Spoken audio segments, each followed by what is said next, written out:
Have you ever felt a shiver of recognition for a date on the calendar that holds no logical significance? Not a birthday, not an anniversary, but a day that hums with a silent, insistent frequency, pulling at the edges of your awareness, whispering that something is about to change. It's a feeling that logic can't explain, but your soul can't ignore.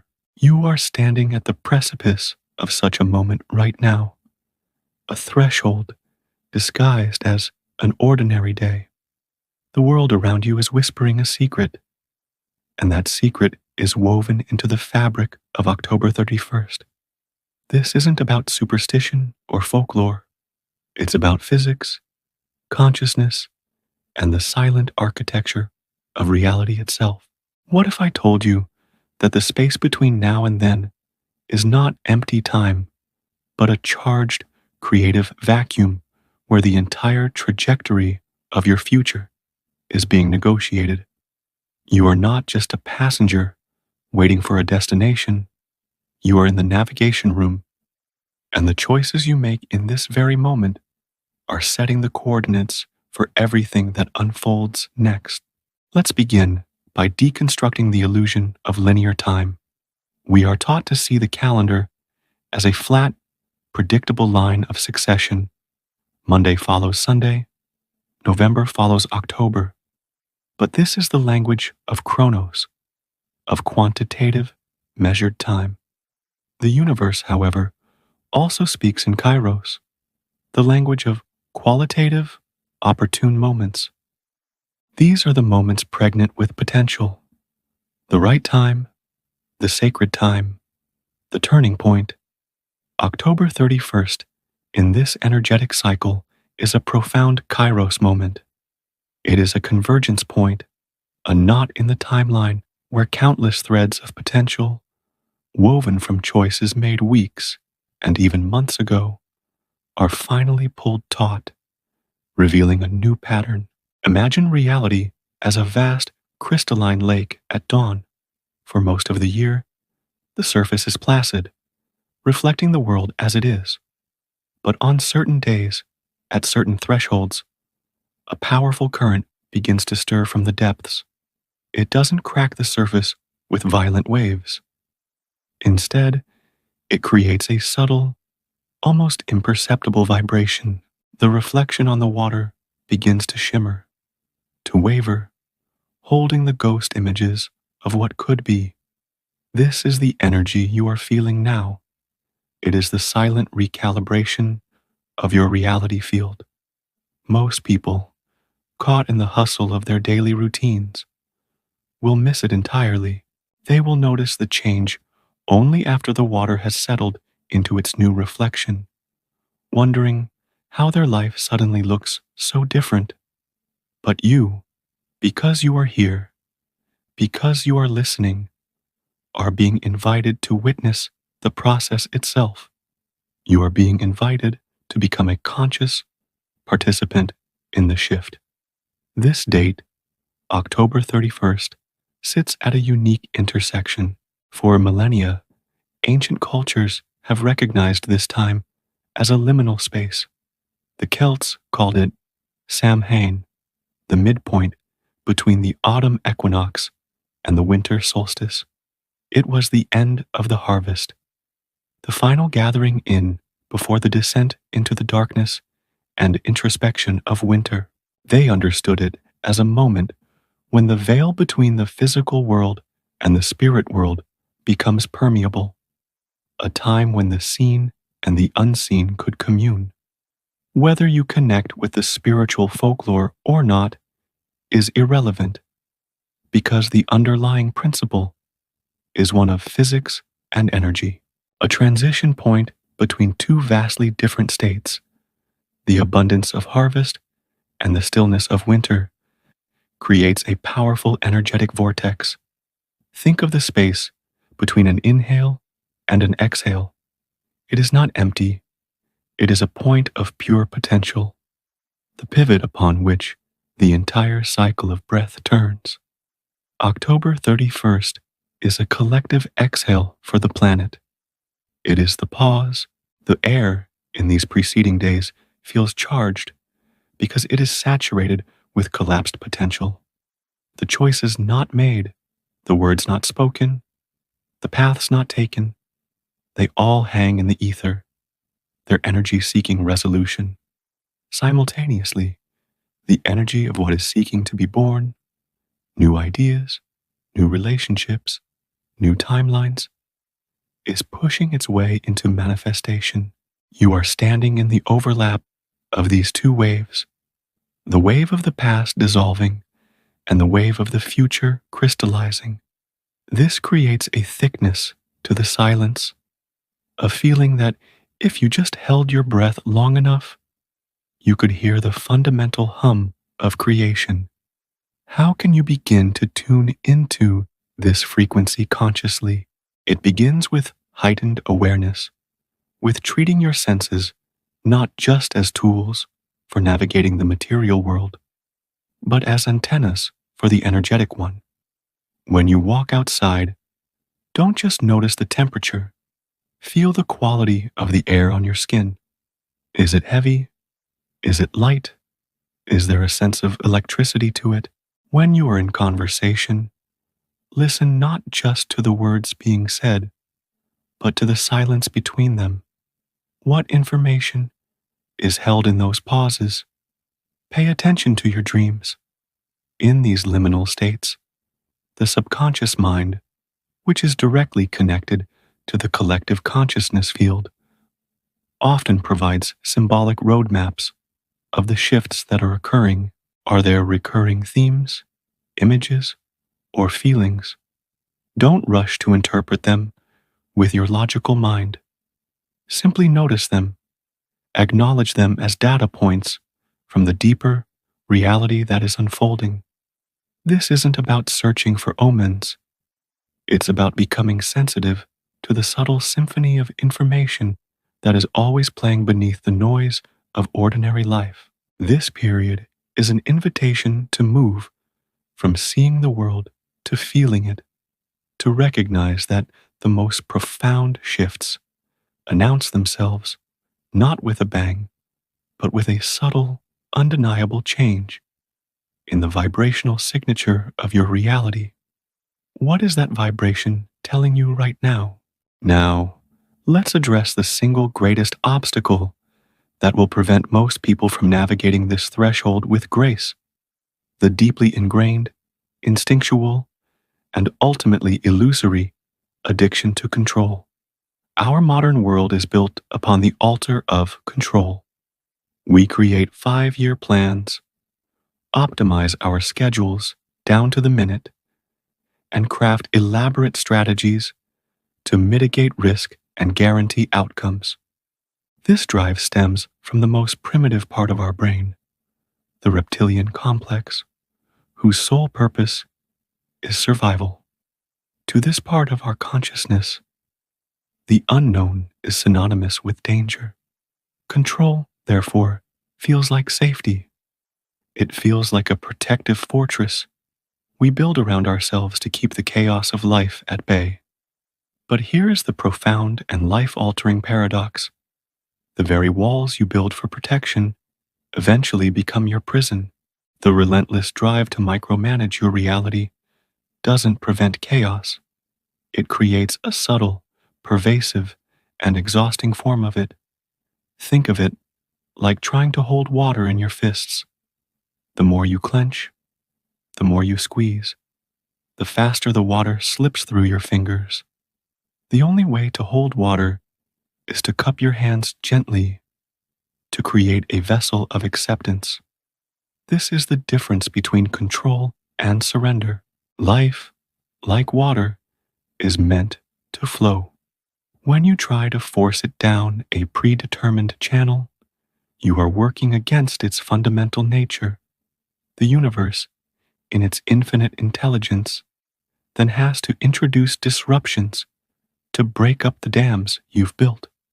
That incredible job opportunity that disappears without explanation, that perfectly planned project that suddenly collapses, that relationship that ends abruptly just when you thought you had it all figured out.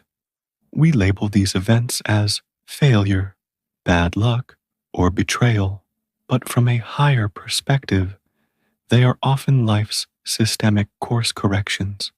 They are the universe lovingly and sometimes forcefully breaking down the prison of your control to return you to the liberating flow of your true path. Let's be unequivocally clear about what surrender is and what it is not.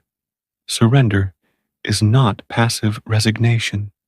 It is not giving up, collapsing into victimhood, or adopting a "what's the point?" attitude. That is helplessness, and it is a state of profound energetic depletion. Active surrender, on the other hand, is one of the most empowered and dynamic states of consciousness you can possibly inhabit. Imagine you are the captain of a majestic sailboat. Passive resignation is letting go of the wheel and allowing the boat to be thrashed about by the waves, a victim of the storm. Control is trying to install a massive outboard motor to fight the wind and power through the storm, burning immense amounts of fuel and stressing the hull to its breaking point. Active surrender is the masterful sailor who says, "I cannot control the wind or the waves. That is not my domain. But I can, with exquisite skill and presence, adjust my sails to harness the power of the very forces that seem to be opposing me." The sailor in active surrender is not passive. They are deeply engaged, exquisitely aware, and constantly responsive. They are in a dance with the elements, not a war. This is the invitation of these days leading to October 31st. Where in your life are you trying to motor against the wind? Where are you exhausting yourself, trying to force an outcome, a timeline, or a person to conform to your will? These areas of high friction, of relentless effort with little return, are the universe's signals showing you where you're clenching your fists. The practice of active surrender begins with the body. Your body is the barometer of your energetic state. Right now, as you read this, do a quick scan. Is your jaw clenched? Are your shoulders creeping up toward your ears? Is there a knot of tension in your stomach? These are the physical anchors of your attempts to control reality. Take a deep breath. As you exhale, consciously release that tension. Let your shoulders drop. Unclench your jaw. Allow your belly to soften. This simple physical act sends a powerful signal to your nervous system and to the quantum field. I am releasing my resistance. I am willing to collaborate with what is. You don't need to know how things will work out. Your only job is to soften your grip. When you do, you create the space for life's intelligence to present solutions and opportunities your controlling mind could never have conceived of. Perhaps that delay wasn't a setback, but a divine pause, allowing a crucial piece of the puzzle to fall into place. Perhaps losing that one opportunity was the field clearing the way for one that is infinitely more aligned with your soul's purpose. The irony is inescapable. True control is only ever found in the courage to let go. What are you willing to surrender control over today to reclaim your power? We are now moving to the very heart of this transformation, to a truth so profound it has been whispered by mystics for millennia and is now being proven by quantum physicists in laboratories around the world. Your consciousness is not a passive byproduct of a random universe. It is not a ghost in the machine. Your consciousness is the fundamental creative force that is actively structuring the very reality you perceive. The world is not something that is happening to you. It is something that is responding through you. The famous double-slit experiment in quantum physics provided the first irrefutable scientific evidence for this. When scientists observed particles like electrons, they behaved as solid, predictable particles. But the moment they stopped observing, the very same electrons behaved as a wave of pure potential, existing in all possible places at once. The conclusion is staggering and unavoidable. The act of observation, the act of consciousness focusing its attention, literally collapses infinite possibility into a single, tangible reality. Your attention is not a neutral spotlight.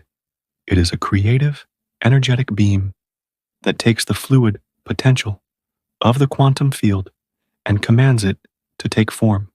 Where you place your focus, energy flows, and matter organizes itself in response. Let's translate this from the quantum level to your lived experience. The universe is a field of infinite potential realities, all existing simultaneously as waves of probability. There is a reality where you are thriving, a reality where you are struggling, a reality where you find love, a reality where you remain lonely. The factor that determines which of these potential realities you collapse into your tangible experience is the frequency of your consciousness. Your frequency is the combined energetic signature of your dominant thoughts, beliefs, emotions, and assumptions. When you approach these days leading up to October 31st, a period of immense uncertainty and potential, from a state of anxiety, fear, and control, you are broadcasting a low, chaotic frequency. You are, in essence, sending a signal to the quantum field that says, "Show me more reasons to be anxious. Bring me circumstances that validate my fear. Manifest outcomes that prove I need to be in control." And the field, in its impartial wisdom, will oblige. It will collapse probabilities that match your broadcast, and you will experience more delays, more miscommunications, and more frustrating obstacles, reinforcing your belief that life is a struggle. Conversely, when you approach this same period of uncertainty from a state of trust, presence, and active surrender, you are broadcasting a high, coherent frequency. You are sending a different signal. Show me the magic in the mystery. Bring me synchronicities that affirm my alignment. Manifest outcomes that reveal the underlying intelligence of the universe. The field will then collapse a different set of probabilities. You will notice unexpected opportunities appearing. The right people will call at the right time. Solutions will emerge with an effortless grace. The external circumstances haven't changed. The consciousness you're bringing to them has, and that changes everything. This is why two people can have identical skills, live in the same city, and face similar challenges, yet live in completely different worlds. It is not luck, it is frequency.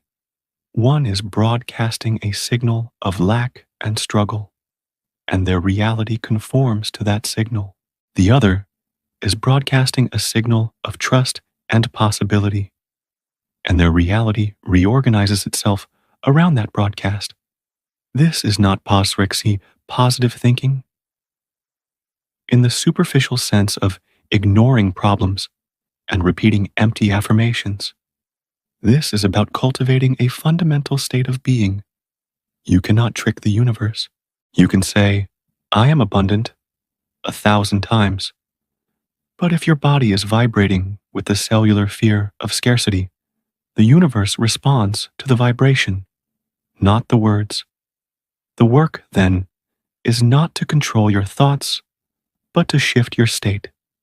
The practice of active surrender, of breathing into tension, of choosing to trust the process. These are not just spiritual platitudes. They are technologies for frequency modulation. They are the practical tools for becoming a conscious architect of your reality instead of an unconscious victim of it. As we approach this powerful threshold, the question becomes not, what is going to happen, but what reality am I choosing to collapse into existence with the power of my attention? You are not just observing the show, you are directing it from the inside out. As a system prepares for a major recalibration, it begins to release small, subtle signals like an energetic network humming with information before the full transmission begins. The universe has a language, but it doesn't speak in sentences and paragraphs.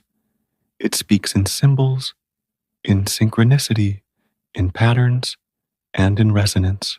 Learning to decode this language transforms your experience of life from a series of random events into a deeply meaningful, interactive dialogue. In these days, leading up to October 31st, the volume of these signals is amplifying, but you must be still enough to hear them. What do these signals look like? They often appear as what the logical mind dismisses as coincidence. You might notice repeating number sequences 1111, 444, 222, appearing on clocks, license plates, and receipts. These aren't magic numbers. They are gentle nudges from the field, designed to grab your attention and pull you into the present moment, reminding you that there is a deeper pattern at play. You might overhear a conversation between strangers that provides the perfect answer to a question you've been wrestling with internally. You might open a book to a random page and find a sentence that speaks directly to your soul. Or perhaps people from your past reappear not by accident, but because their energetic signature holds a piece of a puzzle, a lesson to complete, a forgiveness to offer, or a connection to rekindle that is necessary for your next phase of evolution. One of the most powerful and often most frustrating signals is the inexplicable delay. You are ready to move forward. You've done all the work. You've made the plan, and you are pushing on a door that simply will not budge. Our instinct is to push harder, to get angry, to feel like a failure. But what if that stuck door is not a barrier, but a form of divine protection? The system often pauses because it is synchronizing variables that are currently outside your field of perception. Perhaps the person you're meant to collaborate with on that project isn't ready yet. Perhaps there is a crucial piece of information you need that will only be revealed next week. Perhaps the economic or social climate needs to shift slightly to create the perfect conditions for your launch. That delay, which your ego interprets as a personal failure, is actually the system's intelligence, orchestrating a far more perfect timing than you could have ever planned. The key to decoding this language is to shift your perspective from interrogation to curiosity. Instead of demanding, "Why isn't this working?" you begin to ask with genuine openness, "What is this situation trying to show me? What is the intelligence behind this delay? What am I being invited to notice while I wait?" This single shift in questioning changes everything. It moves you out of the contracted energy of resistance and into the expansive energy of awareness. To practice this, start a synchronicity journal. At the end of each day, write down any small, coincidental events, intuitive nudges, or moments of unexpected clarity. Don't analyze them immediately. Just record them. After a week, read back through your entries. You will begin to see a pattern emerge. a thematic thread connecting the dots. You will realize that the word you heard on a podcast, the symbol you saw in a dream, and the feeling you got when you met a new person were not separate incidents. They were all part of the same message, the same energetic breadcrumb trail guiding you toward your highest alignment. Most people miss these signals completely because they are moving too fast, their minds filled with the noise of worry and impatience. The universe is always speaking. The question is, are you creating enough silence in your life to truly listen? The guidance you seek is not outside of you. It is being reflected back to you everywhere. A loving and persistent whisper from the heart of reality itself. We have explored the threshold, the paradox of control, the creative power of consciousness, and the language of the universe. Now, we arrive at the most crucial part: how to embody this understanding in your daily life, and why your personal practice is a profound act of service to the entire world. Spiritual concepts that remain in the intellect are nothing more than beautiful theories. It is only when they are embodied, lived, breathed, and practiced in the messy reality of daily life that they become transformative power. Let's deepen the practice I shared earlier, because its simplicity belies its profound impact. Several times a day, especially when you feel the familiar grip of anxiety, frustration, or the urge to control, I want you to perform this simple, sacred ritual. Pause. Stop what you're doing. Place one hand on your heart and one on your solar plexus, your belly. Close your eyes. Take a breath that is deeper and slower than feels natural. Inhale for a count of 4, hold for a count of 7, and exhale for a count of 8. As you exhale, silently repeat the mantra: I release control. I trust the process. Do this 3 times.